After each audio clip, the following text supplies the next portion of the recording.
ठीक।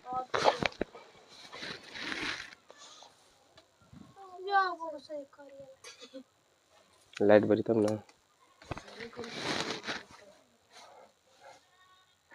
चलिए आज पढ़ेंगे संख्या पद्धति।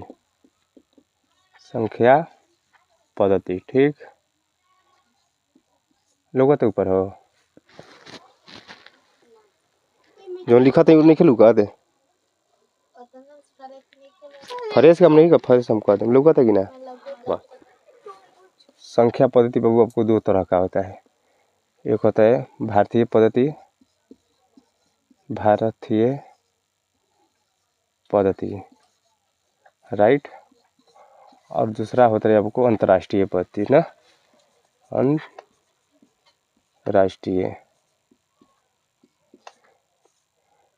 पद्धति। कोई भी आदमी पूछेगा संख्या कितने प्रकार की, संख्या पद्धति कितने प्रकार का होता है, तो दो प्रकार का होता है। पहला का नाम है भारतीय पद्धति, दूसरा का नाम है अंतर्राष्ट्रीय पद्धति, ठीक। अब मान चलिए भारतीय पद्धति आपको लोग लिखते कैसे हैं। भारतीय पद्धति मान चलिए संख्या मैंने लिख देता हूँ। संख्या देखिए भारतीय पद्धति का मतलब पहले 3 अंक का बाद कोमा लगता है, पहले 3 अंक का बाद कोमा लगता है, उसके बाद 2 अंक का बाद कोमा लगता है।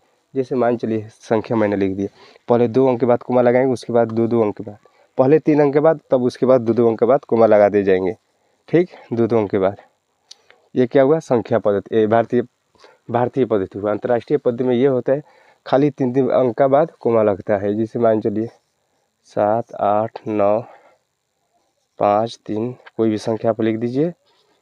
अंतर्राष्ट्रीय पद्धति का मतलब होता है 3 अंक का बाद कोमा लगाइए, पहले 3 अंक, फिर उसके बाद 3 अंक, फिर उसके बाद 3 अंक, फिर उसके बाद 3 अंक के बाद कोमा लगाइए, ठीक। उसको बोलते हैं अंतर्राष्ट्रीय पद्धति, ठीक। भारतीय पद्धति का मतलब होता है पहले 3 अंक, उसके बाद 2 अंक का कोमा लगाइए। संख्या पद्धति 2 प्रकार का होता है, भारतीय पद्धति, अंतर्राष्ट्रीय पद्धति। भारतीय पद्धति का मतलब होता है पहले 3 अंक के बाद कोमा लगाइए, उसके बाद 2 अंक के बाद कोमा लगाइए, ठीक। अंतर्राष्ट्रीय पद्धति का मतलब होता है खाली 3 अंक का बाद कोमा लगाइए, तो समझ जाइएगा वो अंतर्राष्ट्रीय पद्धति है, ठीक। तब तक के लिए जय हिंद।